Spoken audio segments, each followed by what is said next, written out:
Good evening, everybody. Welcome back to KC Happy Hour. My name is Andrew Clements, your host. I'm happy to have you guys back with us again here this week. This is episode number 35, if I'm not mistaken. So we're just past that halfway point of doing this for over at least half a year. We're just coming off a bye week, roughly you could say, in the national calendar of all the races that we try to follow. There was a lot of club racing going on over the weekend. Regional stuff's just getting started, which has been kind of a big point of the show. We've been talking a lot about different series finally getting going once we get to March, and the season just kind of starts to blow up. And for many of the national guys and for the shops and for the teams, that season never really ended with how late Supernats ran and then straight into the Florida Winter Tour stretch. But finally, we are all out of Florida. As you guys can tell, I'm not in my normal studio. I'm also not in a hotel room. I'm back at my parents' place over here in Atlanta, Georgia, where I grew up.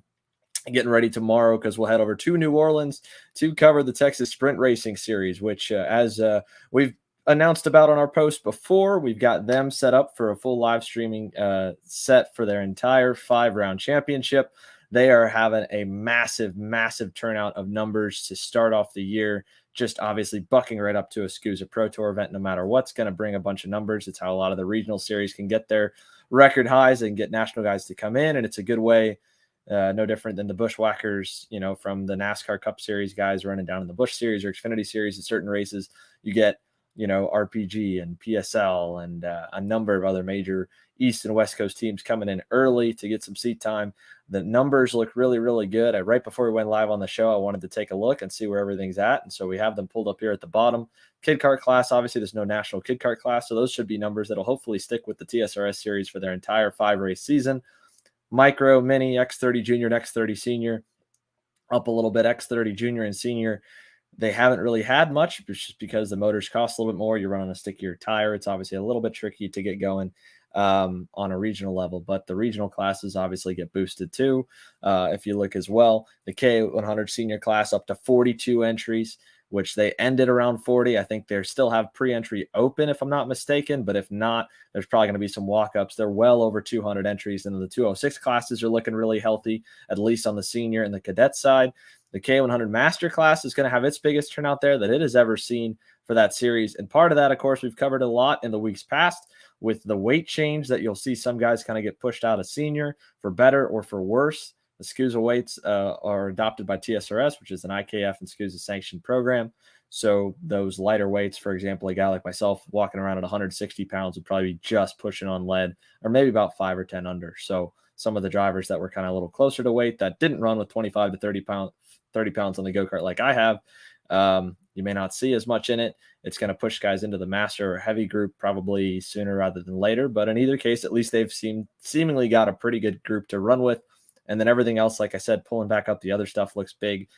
We'll see if the X30 class hangs around. I don't think that'll be something that'll hang long-term for that series, but I could be wrong. I mean, they're open to anything, and they've been open to add in any kind of class that they can to the program, which is cool. But a shameless plug, of course, those guys will be live. We'll go live with them, I believe, Saturday afternoon over in New Orleans when they start with qualifying.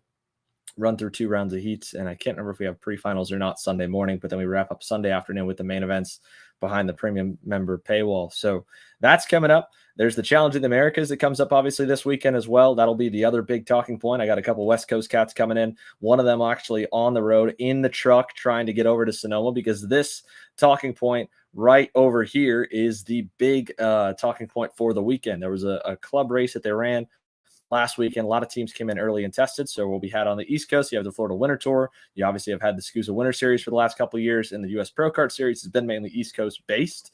And so starting earlier in the season in March puts them down as kind of the extended end of the Florida Winter Tour mainstay, or Florida mainstay for national karting that we see, where we've got, I think we had 6 races from January to March. And if you want to count New Orleans, then you've got 7 or 8, depending if you go to that TSRS warm-up or not. So very busy over here on the East. Some West Coast guys have come. Some West Coast guys got to stay over there. It's super tough for the teams because they're back-to-back weeks.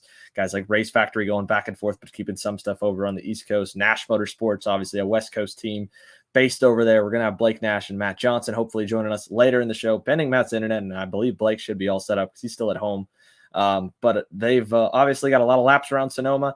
Matt Keys from Alex Keys Racing will be joining us later on tonight as well. And we'll talk about it because the reason I've got it pulled up on the screen here, you can see there's a lot of dirt in the middle of that infield chicane. that was typically a corner that you would jump all 3 curbs, left, right, left, and you could nearly straight line through it. They've moved that chicane over. It is now much more of a slower 90, 90, 90 section.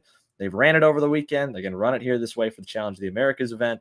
And there's championship weekend. So we want to give some love to the guys who've been running up front in the point standings, especially, of course, in their top senior classes, the Shifter Rock, the 100cc senior, where we're going to get to see not only a bunch of national mainstay names like Hunter Pickett, Jacob Gulick, and Jake Drew, and Kyriakos Soukas, who's starting to make a good name for himself. But it's cool to watch Challenge of the Americas because we've been streaming all the Florida Winter Tour and SCUSA Winter Series events up until this point, so we know kind of who's going to be the big names going into the SCUSA Pro Tour and into the rest of the U.S. Pro Kart Series season. We haven't really gotten to showcase them and give them a whole lot of love from the West Coast side of some, whether it's rookies kind of coming up the ladder, or if we have guys that are just getting back in but are running, or just starting to get running really, really good. So I wanted to bring on some West Coast correspondents to talk about that. Before we do that, though, that's going to be later in the show at about half past the hour, about 30 past. I've got 2 special guests here. One just joining in last second. We'll get to him in a moment. But first up, the man who put on the SimCraft 24 Hours of New Orleans joins us here. TJ, how's it going here, buddy? Good to see you tonight. It's going pretty well. And might I say, I think it's pretty cool that both of us came from the Pro Cup League in Andretti's years ago, and now we're moving and shaking and karting and the real stuff. So I think that's pretty cool. But yeah, things are going well here. Yeah. I mean, that's I guess a good talking point to start, right? I think you and I we kind of almost barely missed, yep. Right? But came through the same program. And then even then, you were one of the first general managers at Atlanta Motorsports Park when it got going on the karting side. And I was too young to run senior, so I never ran the club races there and was too young to work there. But then I started working there probably about a year, I think, after you had left and went on to the next venture you were on. So that's cool too. So to give background, right, at the time, now there's a couple. There was a single indoor karting center in Georgia where I got my start, and Andretti's Indoor Karting and Games, and a quick shout out to them. They had junior summer camps that got started. That's how I got to get into it. And then I sent an email. We did those for about a year when I was 9 or 10. We did I don't know. God, yeah, they were so much fun. How many weeks? But they were so great, especially at the beginning. 6 in the morning. Yeah. Well, I'm sure it was less fun to work, but it was a lot of fun for a kid because from 8 a.m. to 5, I was gone from my parents Monday through Friday for $300 a week. And we were on track 5-6 times a day. Yep. I mean, just a ton of seat time and endurance races and sprint races. And I did that for a while. And then I sent an email to Chris McCoy over at Pro Cup, and I asked him if he'd make a junior class. And he said, well, normally he had one in the past years ago, and then the parents just ruined it. So he killed it. And he wouldn't let me run senior then, but eventually got into that. And I don't know what your background is prior to that stuff, but at least that's where I knew you from first too. Yeah, I mean, I did karting back in the early 2000s and got out of it and did short track stuff. But outside of college, I was like, all right, how do I keep my toe in racing? And Chris's program there at Andretti Indoor Kartings was a way to stay involved and keep my name out there. And it led to AMP, which led to working at endurance karting with Chris, and then led to my time at MyLaps. It kind of just all rolls together. And I mean, it's really proof that these FECs and other kart tracks, if you have a rental kart group, have leagues, have kid camps, because I mean, a lot of good racers have come. I mean, Miles Rowe came out of Pro Cup. I mean, so it's having those is a great value to the sport for sure. Yeah. I mean, he came out of it. Eric Evans did. I don't know if he ever ran Pro Cup, but I know he did the summer camps, and now he did F4 last year. He's over in Europe doing some GT stuff, I think, this year. He raced 2 weeks ago. Oh yeah. Well, yeah, he raced 2 weeks ago. He was on the Racing for Children's team, so that's right. So yeah, I guess that's where we got to start, right? Because you've been in, you've seen a lot in that few year span, even before where you're at now, before you're 4 years into promoting SimCraft. You were promoting, in a way, both from the track side, working at AMP and seeing stuff come through there, but obviously helping out and running Pro Cup. Where did the conversation first start? If we go all the way back to begin the SimCraft 24 hour for 4 or 5 years ago, I'm sure the conversation began. Yeah, so it was, I would say 6 years. I mean, it's 2017, so that's about 5 years ago now. I grew up in Florida, so the IMSA series was the series I followed, and that kind of endurance racing was, man versus machine. Not only running a clean race, but running a complete race, and not being just fast, but being staying out of the incidents, staying out of the accidents. And so I got talking with Matt Thill at SimCraft and said, "Hey, what if we did this with 206? What are the risks? How do you think that race is going to go?" And he goes, "Oh, it's probably no one's going to finish." And so we decided, sure, let's give this a shot. It's been successful in Europe. The FIA has an endurance karting championship in Europe, although I don't think they've returned since the end of COVID. I highly recommend look on YouTube, look at these races. They'll run the Le Mans 24-hour circuit with a Rotax engine and do full engine changes, every 3 hours, that kind of stuff. So super crazy end of the sport. So we go, all right, let's use a 206 as a reliable engine with tons of parity out of the box, something that's safe to go with, and let's try to build something. So yeah, we put our heads together. We figured out that no one knew who I was. So we needed to, hire a group of guys to actually manage the actual event date. And that's where Rick Folks and Mike Burrell and Jason Burgess and those guys came in to, give a strong foundation that when people are coming in outside the event, they go, okay, this event's going to be run well. And not only did they do great the first year, but the second year they knocked it out of the park. And then this year they knocked it out of the park as well. So, endurance racing's tough. It's not a sprint race.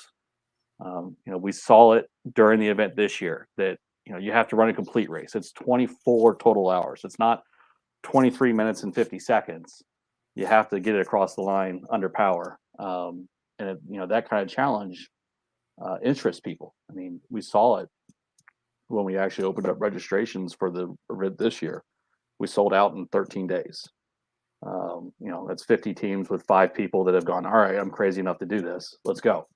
So, that challenge, bringing it into the marketplace and sticking with it.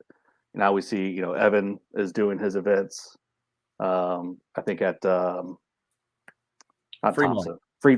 Fremont this weekend.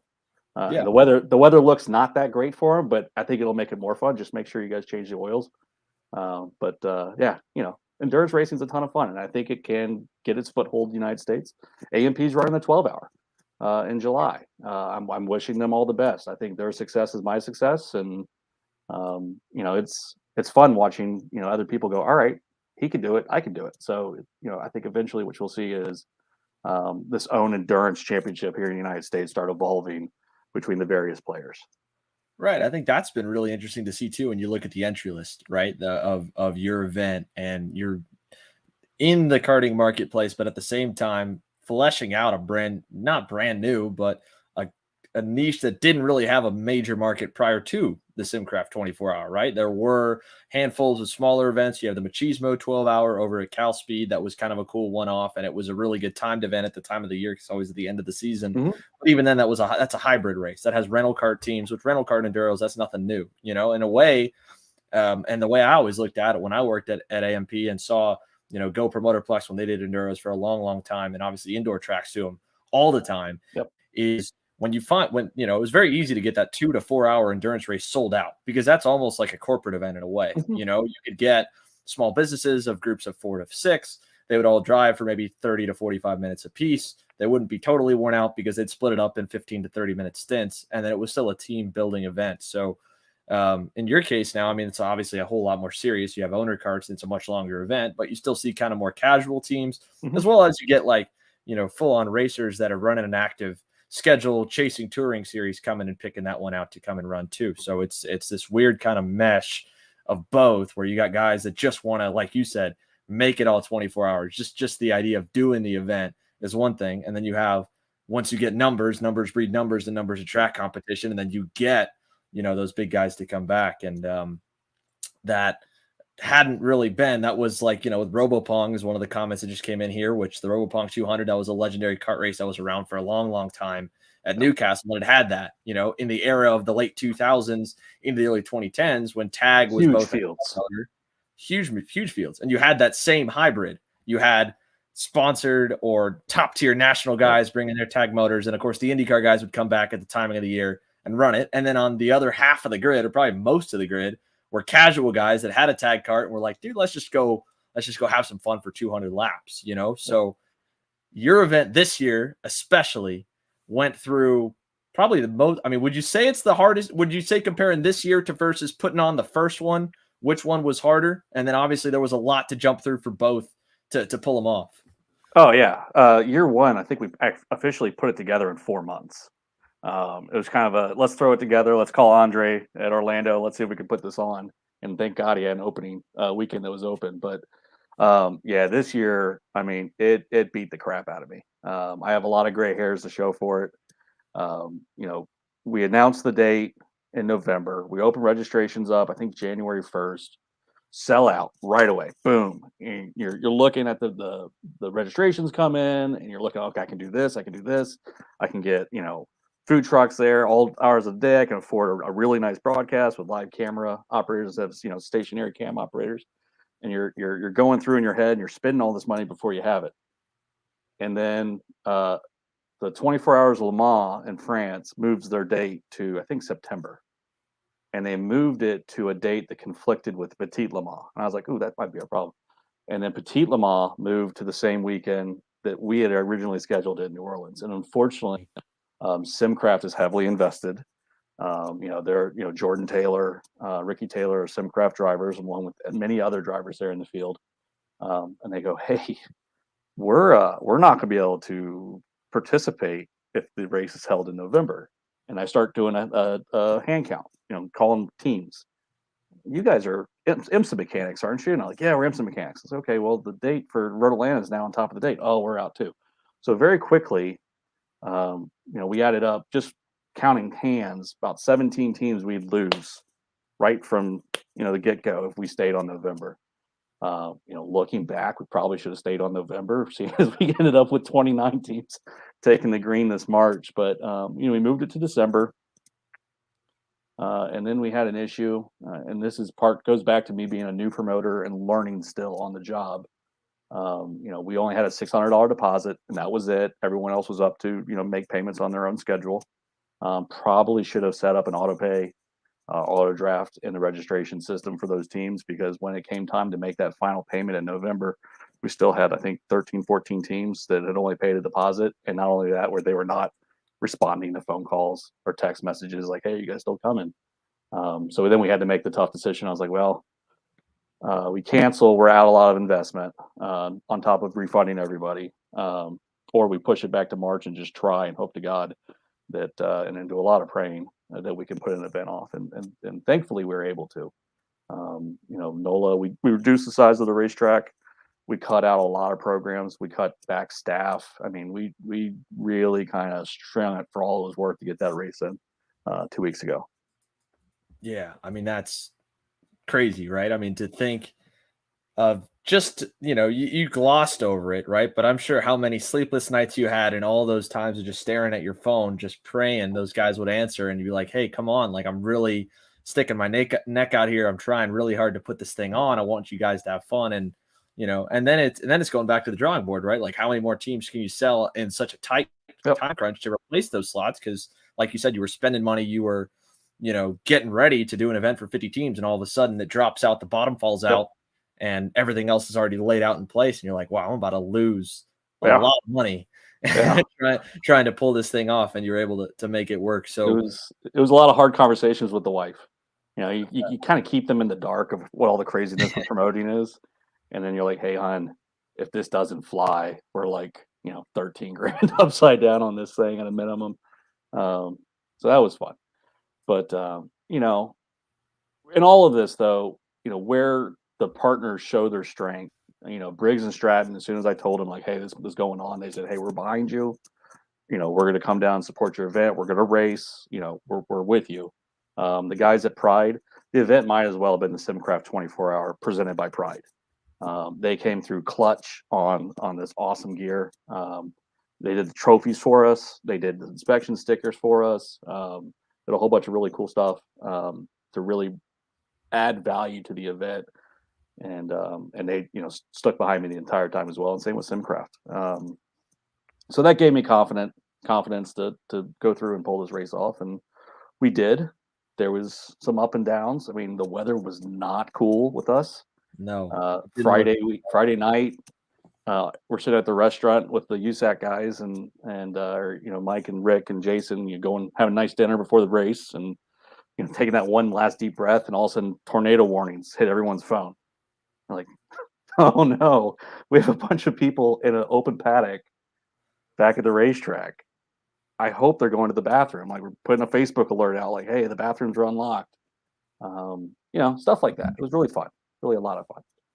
So obviously, we touched on it a little bit. You've, worked in different areas. You're now working with Lifetime with those guys. So this is still on the side. This is your baby. This is the fun pet project that hopefully and luckily so far has managed to, not kill you and has been able to keep you alive and pay for itself to a degree and all. Have you had time to look at I'm sure it hasn't paid for the time spent, much less anything else, but have you had time to look at what the 4th edition looks like for next year? Are you even considering what the future looks like for it at this moment? Oh, for sure. As soon as you get out of the event, we sent a survey out to all the race team captains. We have a captains chat on Facebook. I was like, hey, send this to your drivers. I want to hear your feedback. What do you think about the racetrack? What do you thought about the area? Anything I can improve upon? For sure, if we want to come back to New Orleans, we need to know what areas we didn't hit the ball on well. One of the big things was lighting. Unfortunately, the lighting that we had contracted for the track didn't turn out to be the same lighting that was delivered. So, once we got all set up, it was a little bit darker than we wanted it to be. That's one of the items right away that we're looking at the 4th edition going, okay, do we go to a track that's got permanent lights? NOLA's supposed to be getting permanent lights. Do we rent lights again at NOLA just because at the end of the day, the layout provided good racing? It was hard on the karts, but I think once everyone's done it once, they know what to expect going forward. Do we, to go to a Cincinnati? Do we go to, a Homestead? Do we, make it 1 or 2 events that are of additional length? Thankfully, we already have all those contacts at the racetracks and kind of already started talking to them before this event actually took place. If we do a second event, would you be interested in us having the event at your facility? What kind of restrictions do you have? It turns out that there's probably only 5 or 6 racetracks in the country that can actually host an event of this size the way that I envision it running. And so that's been a lot of fun, is getting to talk with those people and kind of go over, all right, here's my pain points. Here's where you can help me. Do you have asphalt that's nice and, fun to race on? Because some racetracks had not, they check all the boxes, but then the racetrack isn't fun to race on, or it's too tight, or it's too twisty, And so, that's something you also got to look at as a promoter is, okay, will this track actually race well with, 40 plus karts on it? It may sound good, but it might not race good. Well, cool. Well, I right before I let you go here, we did have, obviously a lot of love coming in for you on the comment section, and then Lucas Arnett from AMP, wanted to ask you here, so I'll give you this viewer question. Let you, he said, what advice would you give to tracks? You mentioned the AMP 12 hour. Obviously, this is the biggest event that they'll have hosted internally in quite some time. I think ever. I think they've done a 12-hour rental kart race, but they've never done their own with Briggs, obviously. So what advice would you give them to build on your success from the 24-hour? And I think you kind of already answered a little bit of that second question is, you're eyeballing a second event. Naturally, 1 or 2 more events come along and you've got a proper series. But what would you say to the tracks? For the tracks is, find a consistent rule book. We use the NKA and Briggs rules to build your base, and then make sure you have a very credible tech on site. It's endurance racing, so no one's really going to cheat, because if you're trying to cheat, the kart's probably going to break 5 times before you get to the finish line. But do have a credible tech on site. To make sure all of your technology is in line too. That's a big one. That first year in Orlando, we had the timing system go down. I had Chris Wheeler stop me at PRI that year and go, "Hey, didn't you run that 24-hour?" I'm like, "Yeah." "Did your timing system go down?" I'm like, "Thanks. You weren't even there." "Great. How'd you know?" So, make sure your technology is all in line, because if it doesn't go well, everyone will know. Those are like the big ones. It really like making sure the paddock stays clean. We filled up our trash cans a couple times here at NOLA, and their staff came around and cleaned them out. But making sure some of the things are buttoned up on the back end, to give your racers a great experience too. It's one thing to throw the green flag and throw the checker flag, but there's stuff that goes on in the paddock on the back end that you also have to make sure that goes well. 100%, right? I mean, it's the little things that give guys a good or bad experience. You think about, granted, you may have been able to make it around on a 24-hour race to go and shake everybody's hand, and you've only got 29 teams versus an event with 300 teams. But the thing that I've kind of preached, that I've noticed, from being on all different sides of it, driver, coach, and then on the officiating and event promotion side, is like you really have very little interactions with your customers and with the drivers and with the families there. And, their experience is really off of a couple things. Like, are the lines long to get in? Mhm. Was their pit space clean? And if they got in a wreck, did it get a penalty? Or if they got a penalty, was it justified or not? And you're never going to make them all happy, but the little stuff you can easily tidy up, right? You can make sure you're on schedule, because you build your own schedule. It's not like someone builds it for you. And then stuff like trash. So I think that's a commonly overlooked thing, but something that makes a huge difference to people. So, TJ, I got to let you go, but thanks so much for coming on, buddy. And I'm sure we'll be talking a whole lot more soon. Best of luck with everything. Thank you, Xander. All right. We've got more to come on the show here. Before we go to commercial break, I have a little more that I want to bring in here. My other guest on the first half, Greg Bell's with us. Greg, how you doing, buddy? Good. How are you guys doing? We're doing all right, man. So listen, we covered it obviously well. It was on the live stream. You guys had a stellar performance, you and Danny Formal, over the Florida Winter Tour season. And, I know you're busy. I appreciate you carving a few minutes here to talk about it, because I think that's one of the coolest stories that we don't get to show on the broadcast. We get to show the end result of all the hard work that goes in to a championship winning campaign and race wins and everything. But this sport is so demanding on so many different levels. And you can, from the travel to the time spent, obviously there's money spent, but that's such a small part of it when you consider everything else that you have to do and all the labor that goes in, and just the, all the thought processes. So I think that's something cool that I wanted to pick your brain about a little bit while we get ready for our West Coast segment coming up, Cool. to cover the Down to the Americas coming. Is talk first. Let's go to the beginning, I guess, a little bit, because it's been a couple of years now. You guys kind of rekindling, yourself and Danny Formal, getting back together. You guys have run together before, and then over the last 2 years, it seems like you guys have really hit a really good stride. You've been able to find, obviously a lot of pace. You guys have a great working relationship. And, when you started off, I can't remember exactly when it started. Obviously, you ran full of 2021 and then 2022. Did you run together in 2020? Yeah. So we had an opportunity come through when Danny was at the Rotax Worlds or Grand Finals, whatever you want to call that. And the Daniel Saliva and Peter Patek saw that he was pretty quick in the Rotax game, being the size that he is. And then they talked to him, and he tested a kart that they had there the weekend before. Was a KZ kart, and I think he was within like a tenth or two of their top dog. And they called me, and it's like, "Hey, would you like to do anything with Danny in the States?" I'm like, "Yeah, whatever you guys want to do, I'll do." And we've been looking to work together for years and years. And in 2015, when he left DR, and then he got picked up by Champion on the Intrepid stuff. Maybe it was 2017. It was one of those. Anyway, the stars weren't aligned, so we didn't get a chance to work together. So I was like, "Yeah, let's go."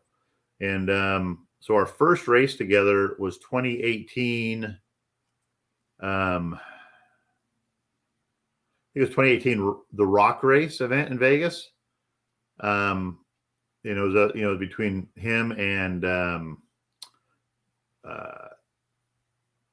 Ramirez, right? Ramirez, right? They were banging fenders pretty hard and put on a really good show, and they were pretty much those two teams, and that was Gary's debut on the GFC stuff. So it was really cool to see him, right away, right at the front of the game. And it also created, a little bit of tension, but it was fun tension to me. It was just, an ex-driver doing a chassis, and now we're, going head to head with one another. So, but it pointed out really quick that, we had the speed right out of the gate in order to be competitive.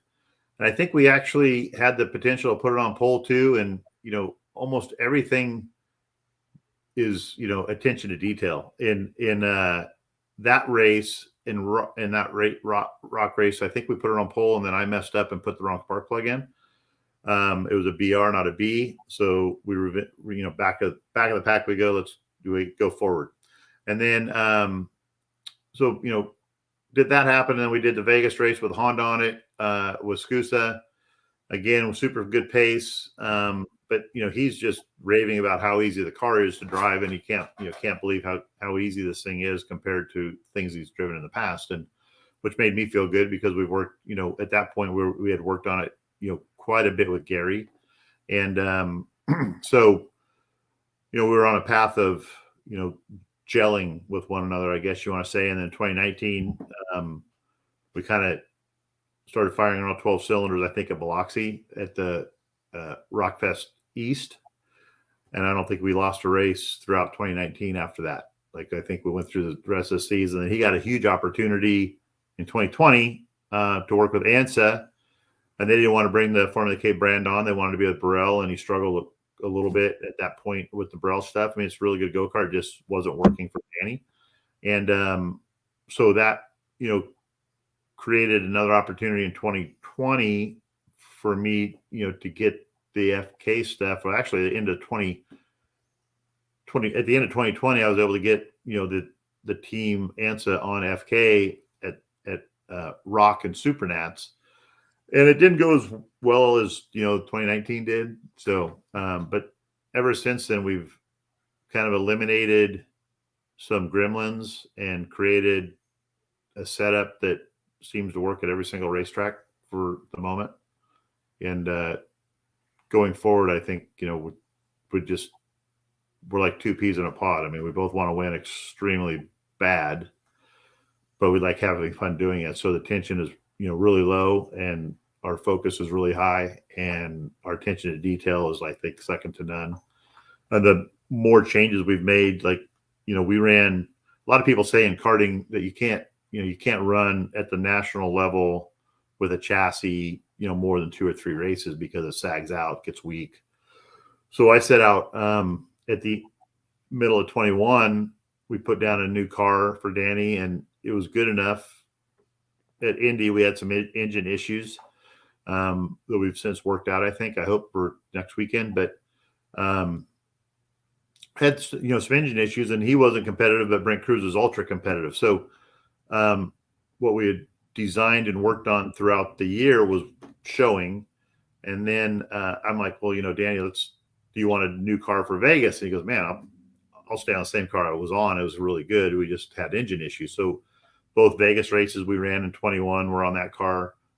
Indiana was on that car. The first 2 rounds of winter tour, Rock winter tours on that car. The second round of Scusa Winter Series with the KZ to kind of, see where we're at performance-wise with Myers, because I think, the Magic program on the MG is probably the mark at the moment. And then I'm like, we're going for something special here, and the end of, the Scusa Winter Series, we need to put a new car down. So let's put one of the 2022s down with all the new, ideas on it, and see where we're at. And that's, kind of where we unloaded on Thursday going into Florida Winter Tour round 3.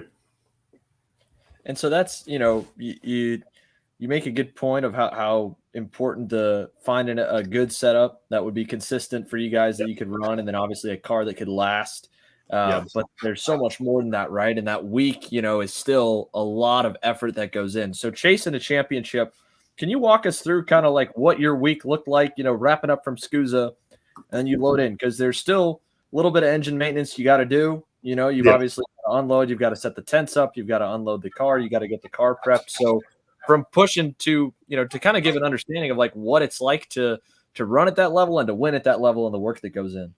Well, I mean, I couldn't do it with my team. I mean, without my team, I'd be screwed because, you know, it's me and then who I bring in for the most part. And, you know, leaving Homestead, Homestead was a disaster, rain, wind, sleet, whatever you want to call it that weekend. It was a mess, right? So everything from, that car was, I mean, it needed to be a full prep. It wasn't just like, hey, let's throw the rock engine on it, put a top end in it and go. And it was completely tear it apart, go through it once we got over to Tampa and, bumper to bumper the thing. And, Danny and I, because of, lack of budget for 2022 per se, Danny and I do that on our own. Like we fund it together. Like he helps, I help. I mean, I pay the majority of it, but he still helps a lot, financially, physically, mentally.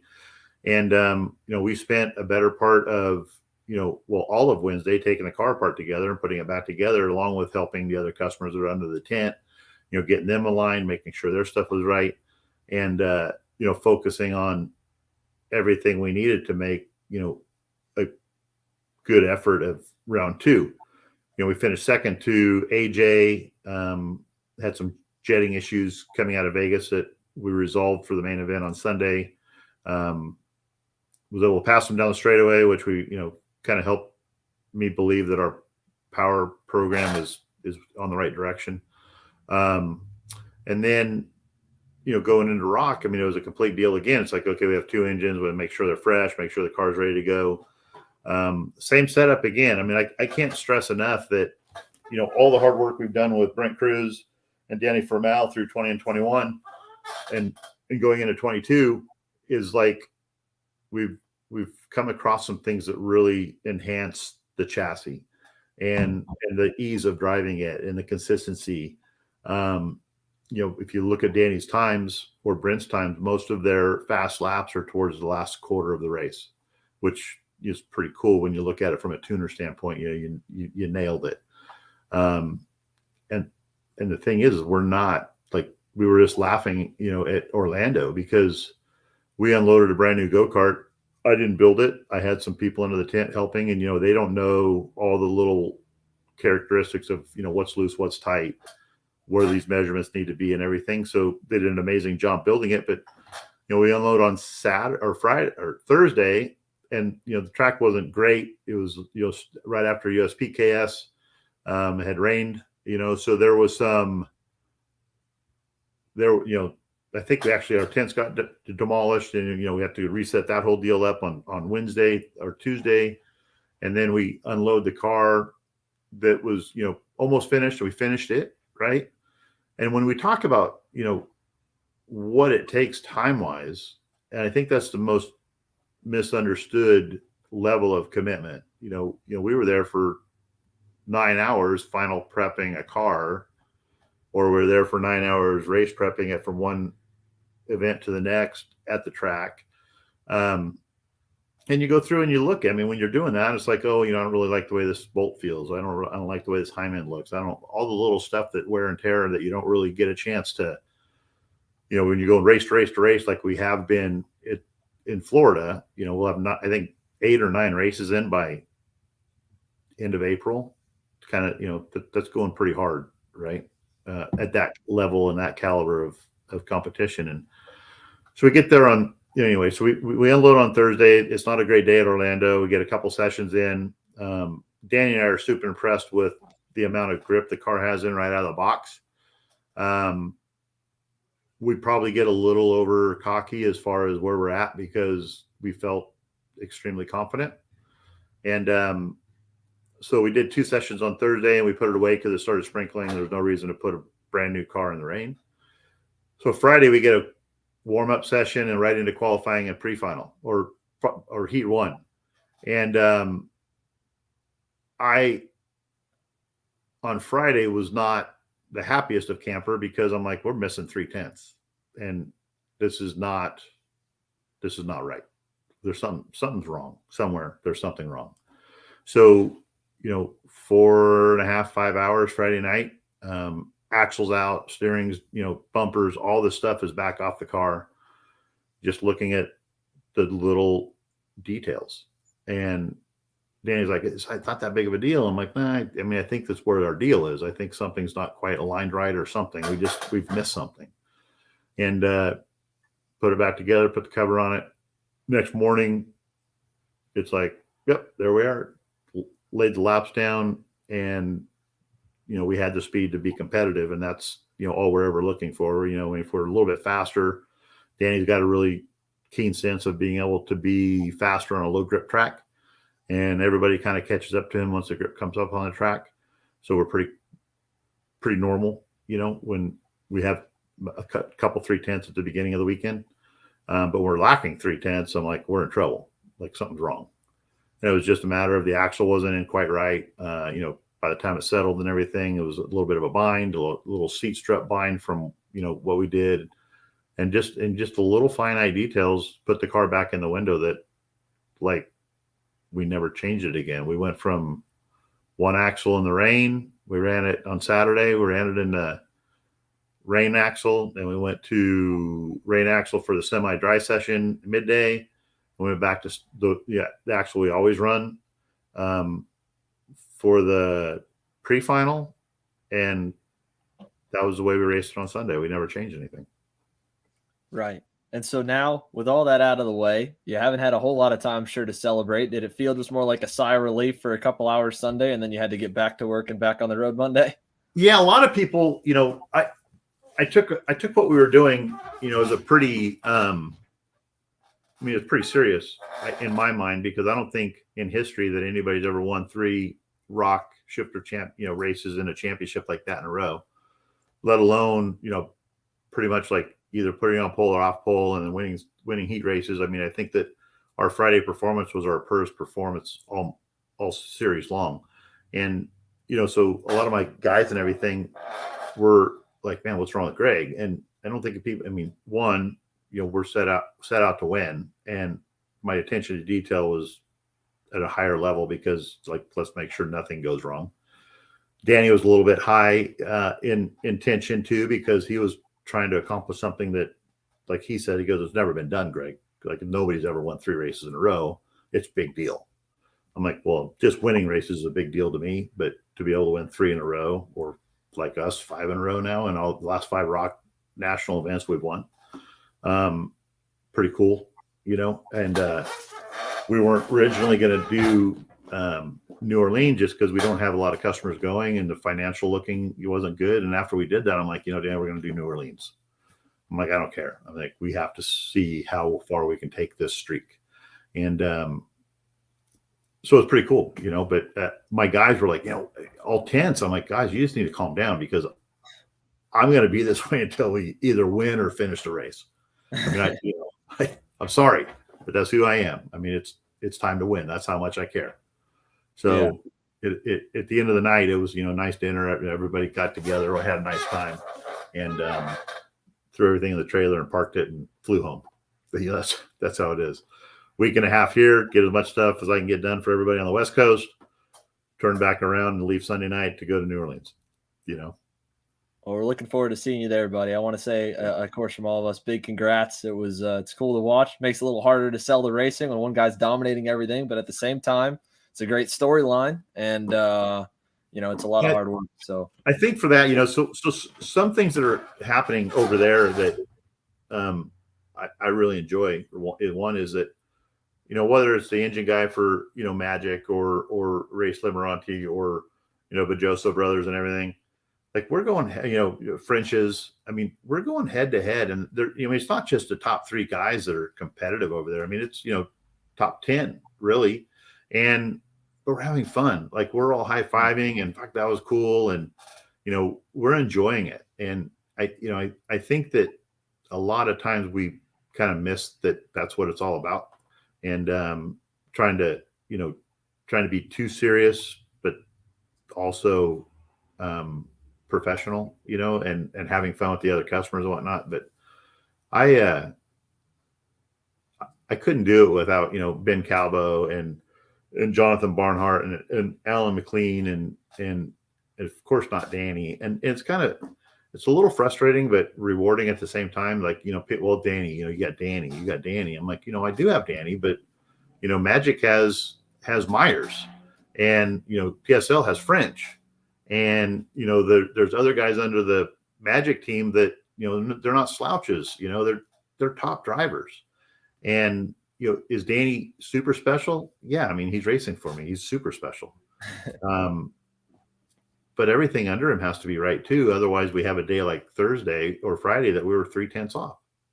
Yeah. Right. I mean, we're all human. We all have a certain level that we can do, but you can't overcome lack of power, lack of chassis, lack of tire, And I just see a lot of, the top teams are having a good time. We're high-fiving, but a lot of the stuff in the background is like, but Danny this, Danny that. I'm like, you know what? I mean, if I had Jake French, we would find the groove.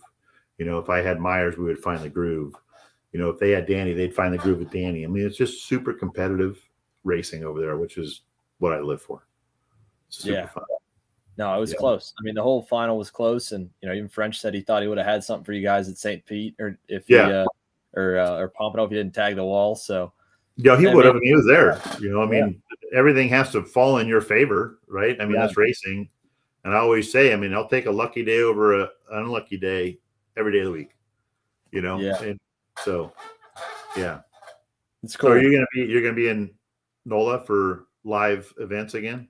Oh yeah, we're set. We got TSRS coming this week. I head out first thing tomorrow morning. We're gonna line up. Cool. We'll be there for the week and a half, and get to hang and chat a little more, and do again 2 back-to-back events of hopefully a really good shifter class. It looks pretty good from what I could tell of the pre-entries where they're at right now.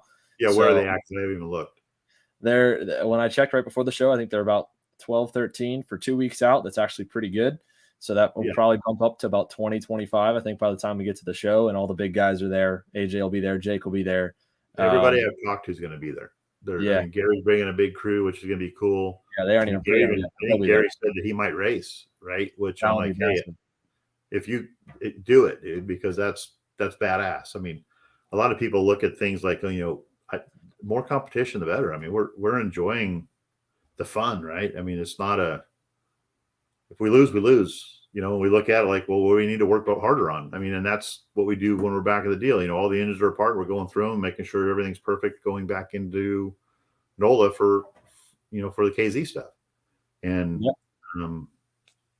I just want to thank you for everything you're doing for the sport, because a lot of people don't really realize that what you go through. I mean, I watched you in Orlando, and you had a lot of shit shows going on in front of you that didn't vote well with your production, but you still pulled it off. That was rough. Oh yeah, but you're learning what the same thing you deal with in your atmosphere is the same all of us team owners and drivers deal with on a day-to-day basis at the racetrack. Like everything that we deal with, we have to deal with it efficiently, quickly, and hopefully correctly to create, a program for our drivers to be able to go be competitive with. 100%. Well, I'll let you get to it. I know you got a lot to do. We got more that we got to get to, and then I got to get going because I got to get packing. So, Greg, thanks so much, buddy. Again, I'll see you in a few days. Thanks for the coverage, buddy. Have a good day. All right. We're going to kick it over to commercial really quick. When we do come back, the rest of our West Coast Cats come on because, again, I mentioned it earlier in the show. Sonoma has gone through a big facelift. It is hosting the Challenge of the Americas season finale. Of course, big congrats, obviously, to Greg Bell and Leading Edge Motorsports. They're going into the race the week after this one. That'll be on the national calendar, the SCUSA Pro Tour in New Orleans. We'll cover that. Our fantasy league will come back for that next week.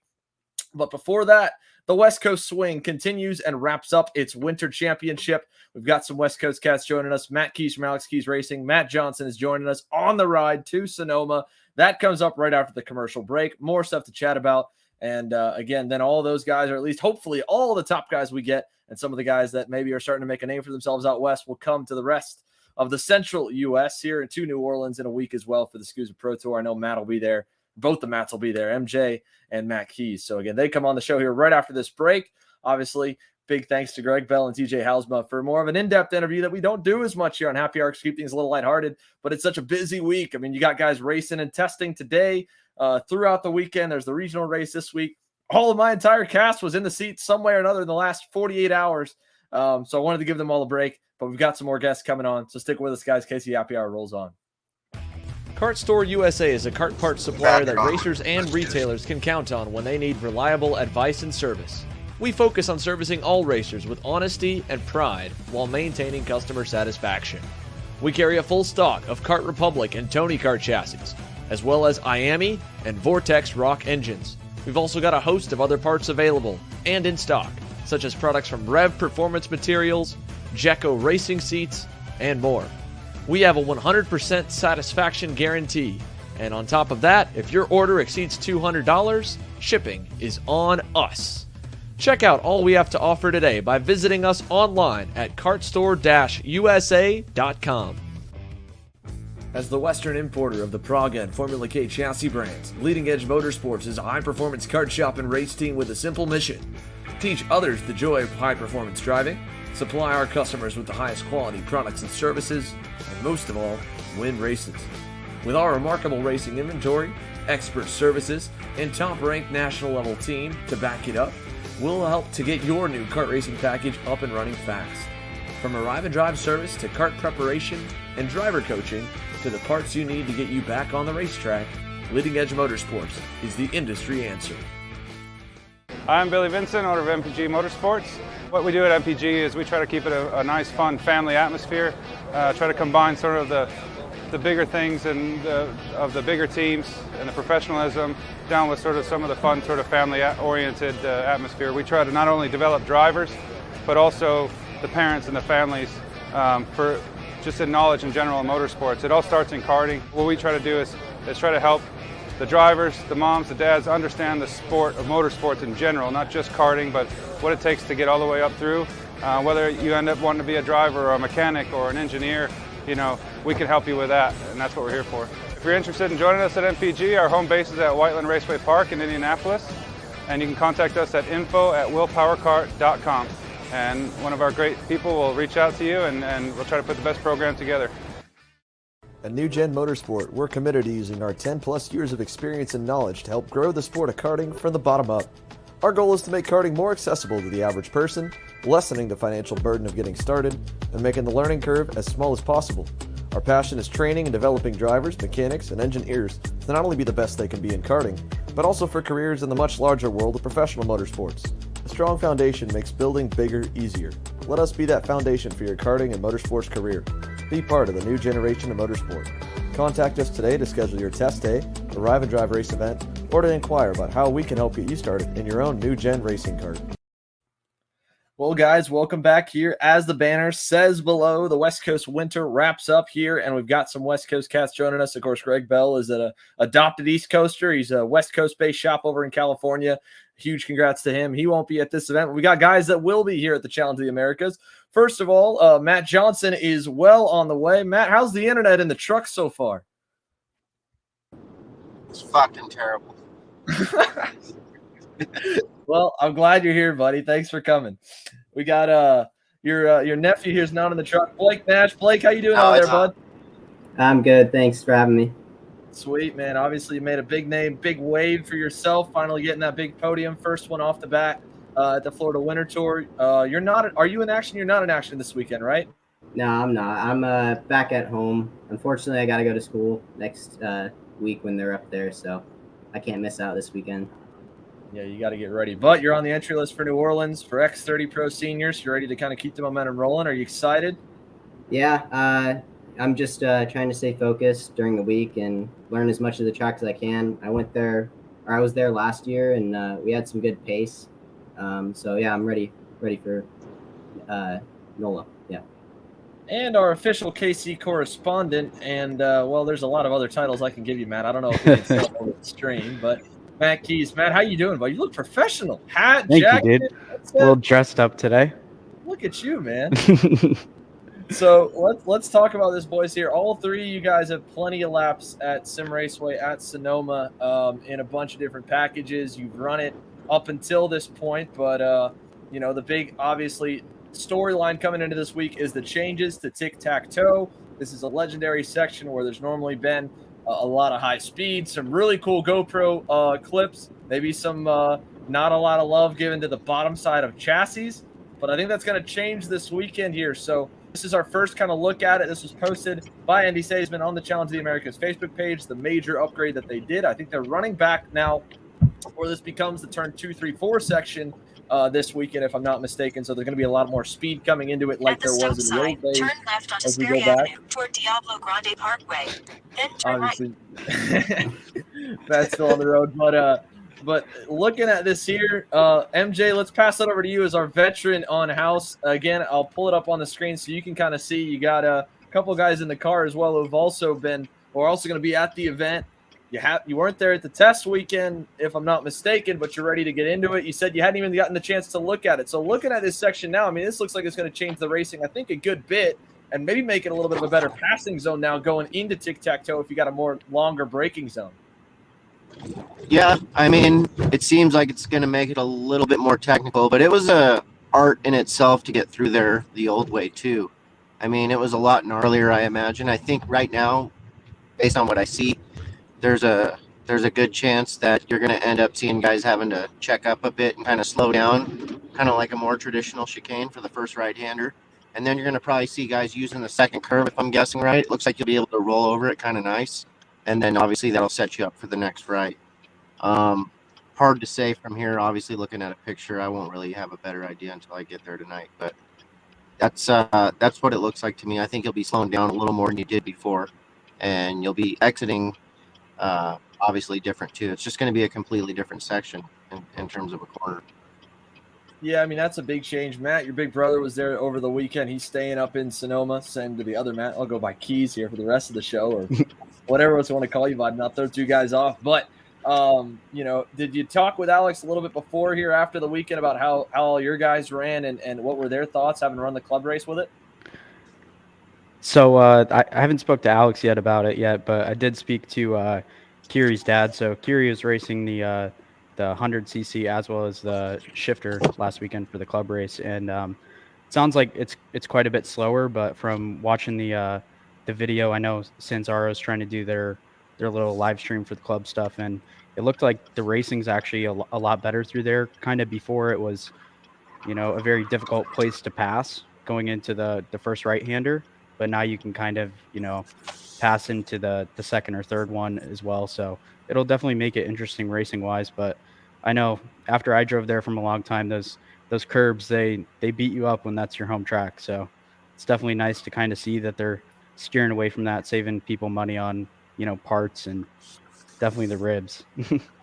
Right. I mean, it's cool to see a track make that kind of investment. Blake, one comment I made to MJ here before the show was it reminds me a lot of what we'll see out of the chicane section at NOLA next week, where, we talk at the end of that long straightaway, the way that Scusa runs it, you still have to really mob the curb in the left-hand side of the chicane. And sometimes you'll see guys take a little bit of each of the three.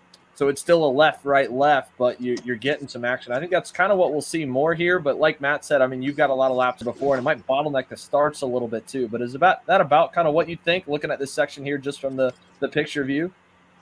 Yeah, before they redid it, it was kind of like a section where you just kind of had to hold on for life. And when you hit the first one, you got to kind of hope that you're going to get set up for the next one correctly.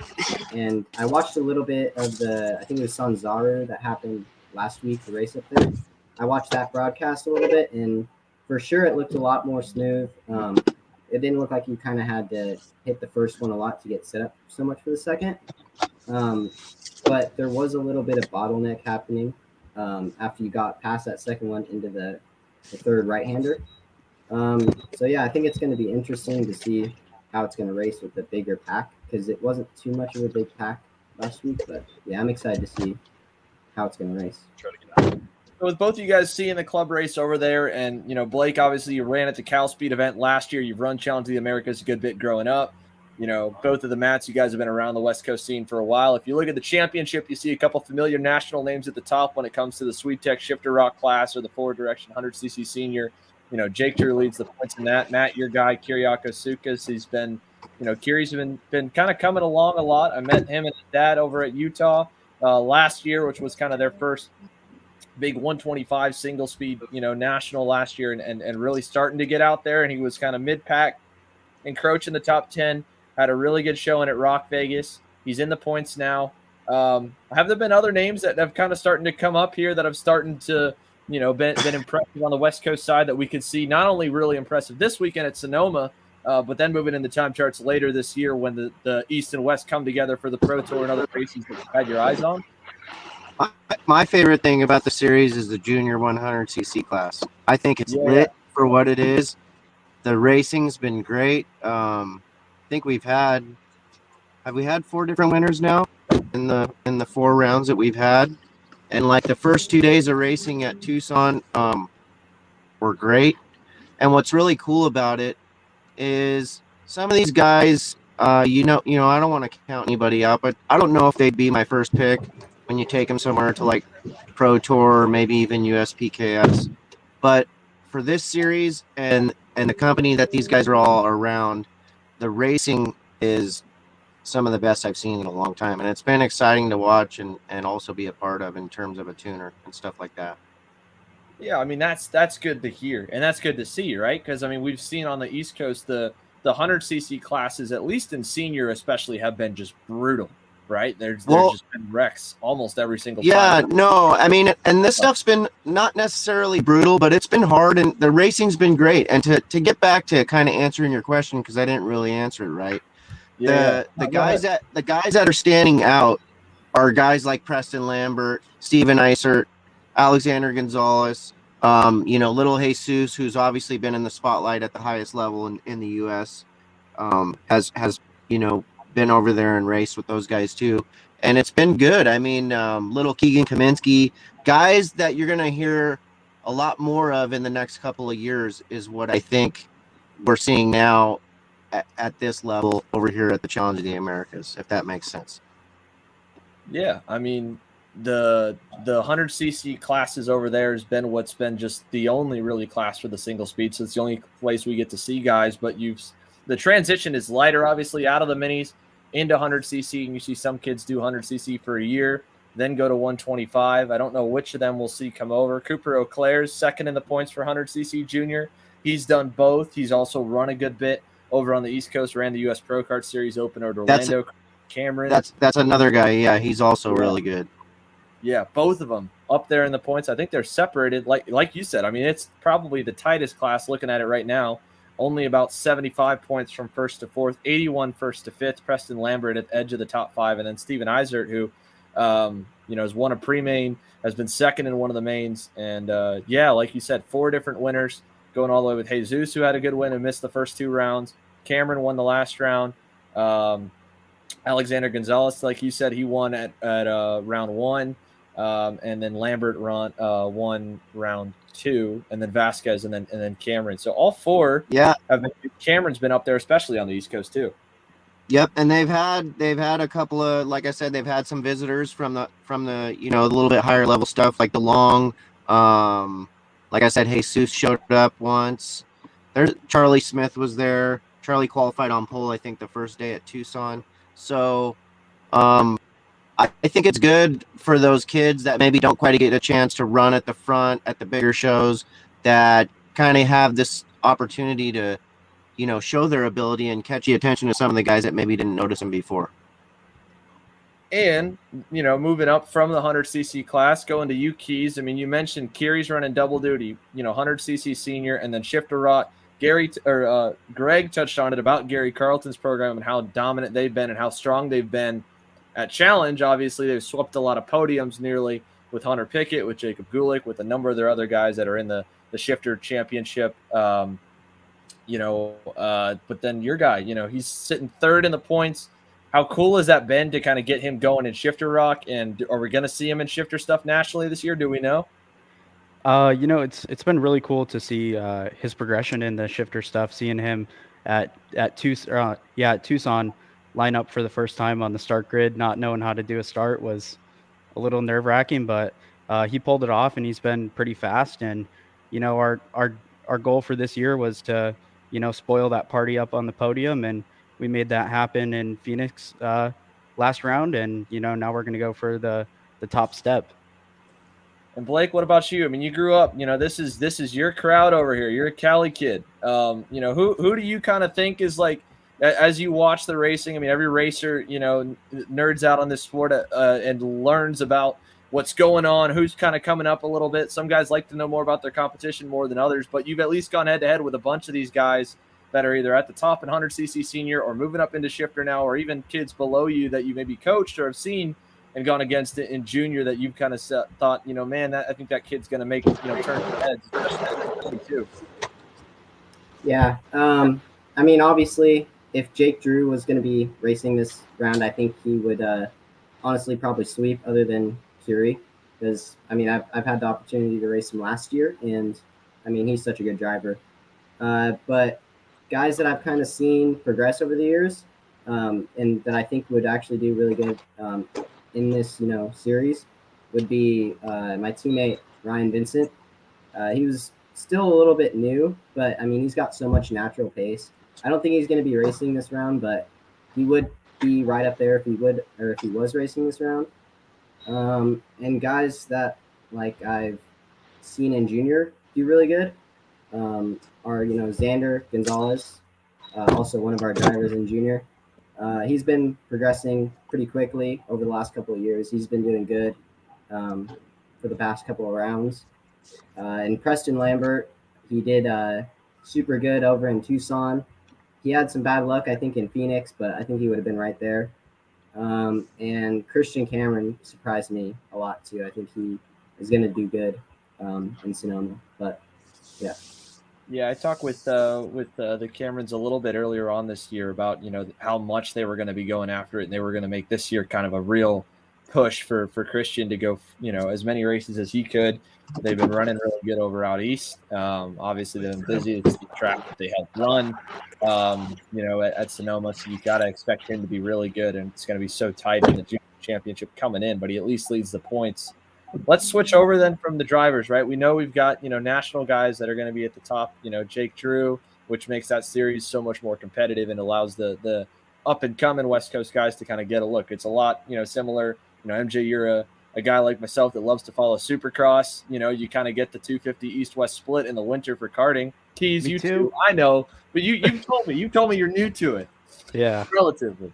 Yeah, But, relatively. I mean, we get to see the field kind of split in half a little bit, in the winter. And it ends up with not a fully even split. I don't think it really ever is or ever will be in Supercross 2. But, you get to kind of the national sprinkle, and then guys that can get closer to them, or at least on the result sheet show up closer than they would if there were 10 national guys and they end up 11th versus being third and only a little bit off, which makes that series cool. And the series has gone up in numbers. The West Coast obviously has been no stranger to, unfortunately, seeing swings and cycles in karting in general, right? Of kind of going up and down. Cal Speed's always been, a hub in SoCal, and that region's always been strong. There's so many shops out there. But going to you first, Keys, and then to you, MJ. What can the West Coast kind of see? What is the vibe, or do we feel like we're kind of on a good uptick now with everything stable to a degree in the region of numbers going up and the sport kind of getting in a good direction? What do you think, Keys? To be honest, I think it's hard to say. A lot of the top guys from the West Coast have kind of now, taken their things out east and are doing USPKS in Florida and stuff like that. Because, to be honest, a lot of us on the West Coast, we want to race 125, and no one races it here. It seems like someone's kind of got to take that first step and say, we're gonna go ahead and do 125, and then hope a train of people follow. But I think, as much as the K100 senior weight limit sucks for the people that are close to weight, I think it'll kind of push people over into 125 a little more, because a lot of people aren't going to necessarily want to race masters when they're 22, 23 years old, and they're going to need something to race. And maybe that X30 they'll be able to make weight in that. So we'll see. The West Coast is always strong, and I think it kind of gets ignored sometimes as far as competition wise. But it's definitely on the upswing, and it's good to see. MJ, what do you think, man? I mean, you're in the trenches. You're working on it. It's your life. You've seen the good, the bad, the ugly, and everything in between when it comes to karting. I mean, where does the state of West Coast sprint karting look? Because at least challenge numbers are up. You know, they're getting there. The 100cc stuff's been strong the last few years and kind of saved the region a little bit. 206 came, was strong. Now it's kind of, you know, maybe mid. I mean, where do you see all those classes? Where do you see numbers? And do you think you're in a good spot or on a good direction, at least for the whole region? I feel like in one sense, as much as our sport's evolved, that I've come back into a time machine, because the reality is it's all 100cc, like Matt said, out here on the West Coast, and that's cool, because it just is what it is, and that's what our market is calling for. For whatever reason, the racing, in terms of what's provided the most competition on a seasonal basis, seems to be out east. You know, not counting the Pro Tour, which is the 3-stop deal. But for whatever reason, yeah, that seems to have a bigger presence, you know, on the Midwest and out east, and that's fine. You know, it is what it is, and I think those that want to race and those that do will choose to race 100cc if that's the best game to go play out here. So, you know, it's not bad. It doesn't quite give you the opportunity to get any tune-up races in per se on the softer tire and on the 125 platform, but you know, the reality is what it has done is kind of showcased the ability of the top level X30 drivers. So, I mean, like for myself, if I get a couple 100cc races in and then go run a couple of national races in X30 at the end of the year for Masters, it's not a big deal. So I think, like I said, as far as the West Coast goes, there's no question. I don't see any big change in the future as far as the 100cc game remaining the you know, the one to go be a part of. Well, Blake, let's take that onto you, because Matt, you know, like in both of the Matts really kind of touched on it, right? You're getting to go against at least top 125 guys when you're coming up 100cc, and you did kind of the other ladder. You know, like I've liked to put on the show is, you know, kids can either come up, if they start really early and they're setting the world on fire in mini, and then an X30 junior, they'll go straight to X30 senior. Whether you do that or not, you still see guys do kind of your path. You know, Nate Cicero's done it as well and has been very successful transitioning. This is your year transitioning up from 100cc to 125. What's that transition been like? And you know, and even doing more East Coast stuff. I mean, how much of a jump has it been for you? You know, going 100 to 125 this year. Yeah, you know, just the difference between 100cc and 125 has been, you know, the biggest difficulty for me. 100cc, you're more focused on rolling as much momentum as you can on the entry and through the corner, so that when you step on the gas, you know, you have all that momentum built up and it can accelerate as quickly as you want it to. 125 is a little bit more like trying to get to the power as quick as you can and use all that power that you have in the engine to your advantage. And yeah, I mean, obviously, it's the competition is a lot tougher in 125. You have people like Kremers and Morgado when you get up to those big levels that are national champions and world champions. And I mean, yeah, it's really tough. Like, I've had probably some of the most difficult battles that I've had throughout my racing career, just battling for like 10th in that class. When, I mean, I probably would be a little bit more quick and up front in 100cc stuff. So, I mean, I think the path that I've taken is the general path that I feel I should have. I think 100cc is more of like the lighter, getting into the racing style, and 125 is the main event. Like that's where you want to be, and that's where all the best of the best are. So, yeah, I mean, I've had a blast trying to learn and get control of the 125 class, and yeah, I can't wait to see what I can do in it. And Keys, I mean, you too, right? I mean, for, you know, where you and your brother are at, you know, you got a few projects in the form of both Jacob and Kiri on the senior side. You guys have other drivers down in junior and in mini.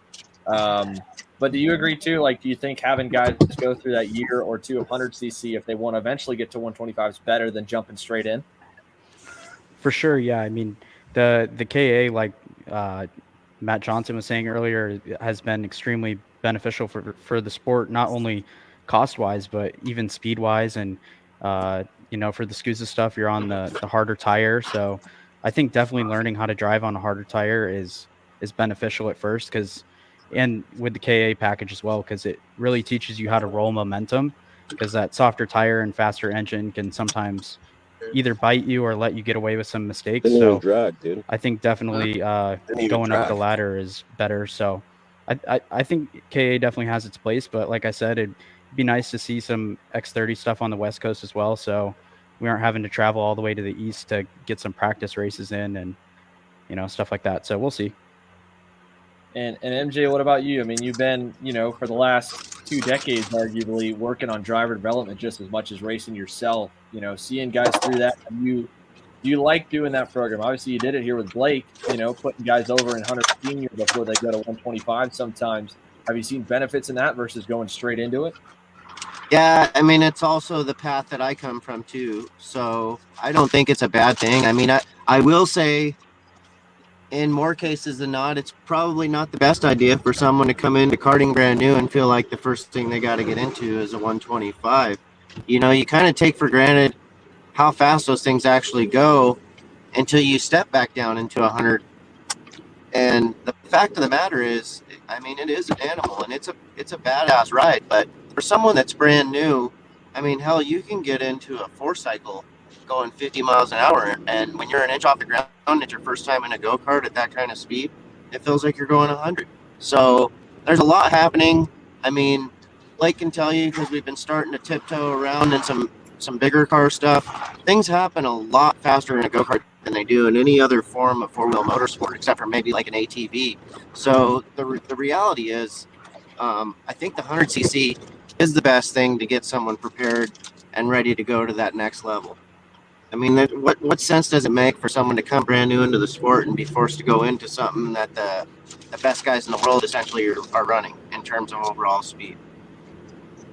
Yeah, for sure. I mean, like Blake said, I mean, Blake, you're going up against national champs and world champs this year, and you're going to be through the whole season. So that stuff, it's a lighter dip in, and in the same way, right, at least at the challenge races, some of those guys will come back and run. Oliver Hodgson came back and run. That's a world champion, to kind of gauge against. And you can see, and the times get closer because you're still learning the basics. You're not, it's the, as you add more horsepower, the speeds, the lap time spread out more. There's just more going on. So it's a kind of easier dip on in to the program. So using that, understand that's been a good jump into it. Then we go up from that to shifter. Matt, you said it'd be so beneficial to have a 125 class. How hard has it been to get drivers to make that harsh jump from 100 to shifter? Because we're kind of missing a step, when you go all the way up that ladder.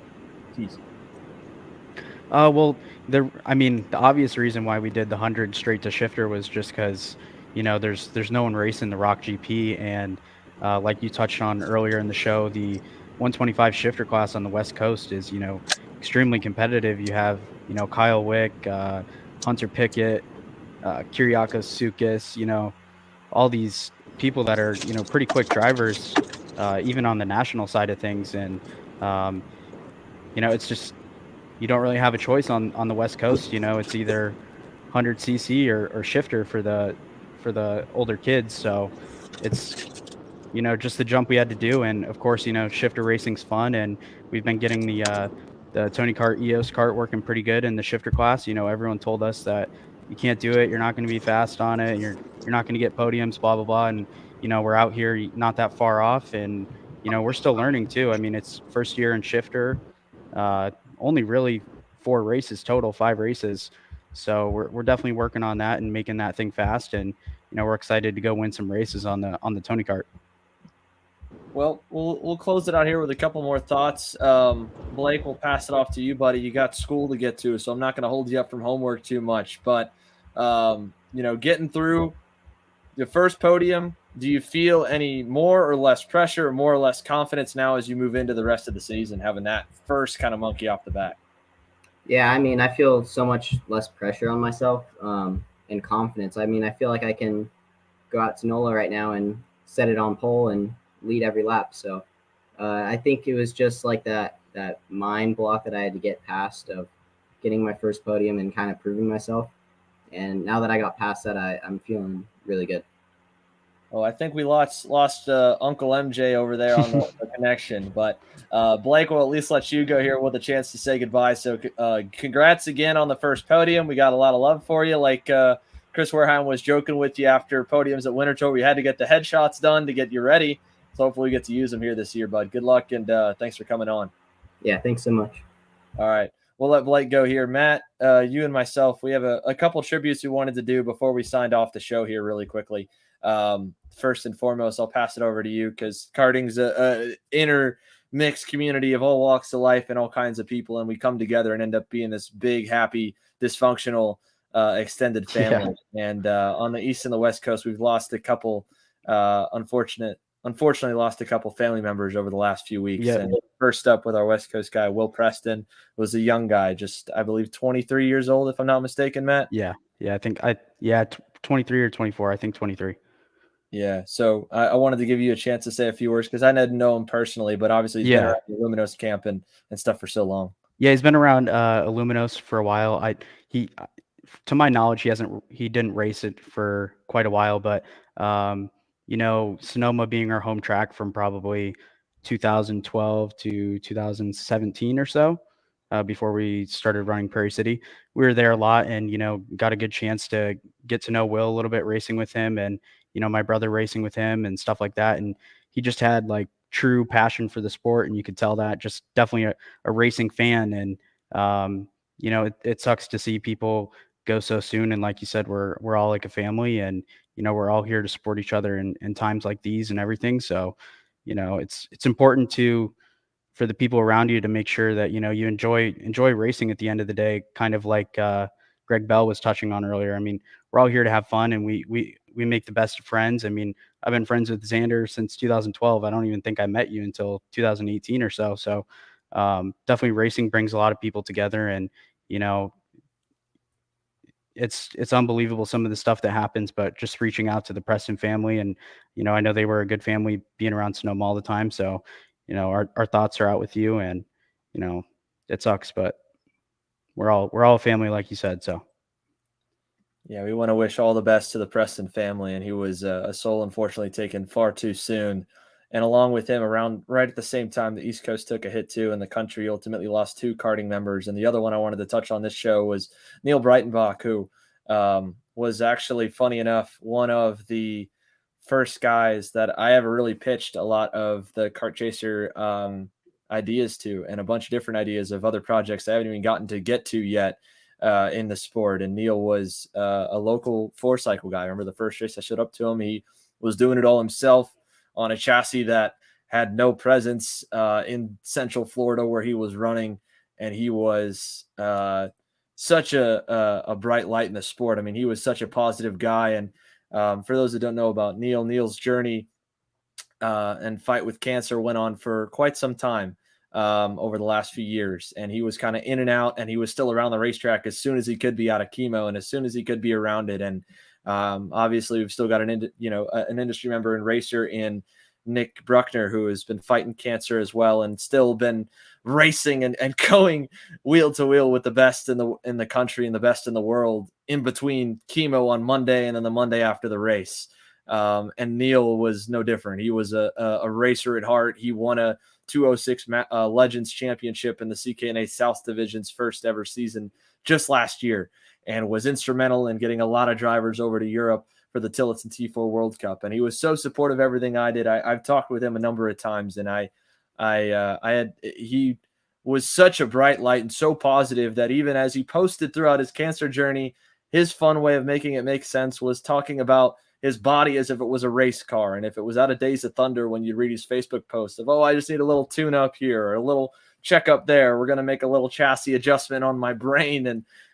And it was so light and he was so positive through the entire battle that you had no idea what he was really going through and how mentally tough it was. And it was so motivating for me to read and to talk to him. And you never would know if he wasn't even posting about it, because he was always just so positive as well. And so as sad as it is to lose both of these, I know that Neil was a fighter all the way to the end, and he was so supportive. And in his last few words, I talked with Colin Warren and his dad, who were very close with him, and saw them over this weekend. And he reached out just a few weeks before his passing and saying, hey, make sure Colin gets back to the T4 World Cup this year for me.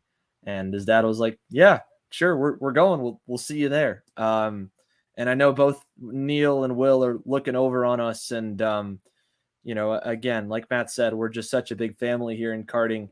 Whenever we lose someone, we all hurt. And I wanted to make sure that we took time here at the end of the show to pay tribute to both of them and to their families, who are obviously going through an unimaginable time right now. And so to Neil Breitenbach and to Will Preston and to all of your loved ones and everyone here in the karting community, I would just want to make sure that we use our platform to say that we love you guys, we support you, and we hate that you're going through such a terrible time as losing a loved one. But we wanted to make sure we paid tribute and honored them, and I think that's a great way to end the show. So, Matt, as always, thanks for coming on, buddy. Yep. Appreciate you.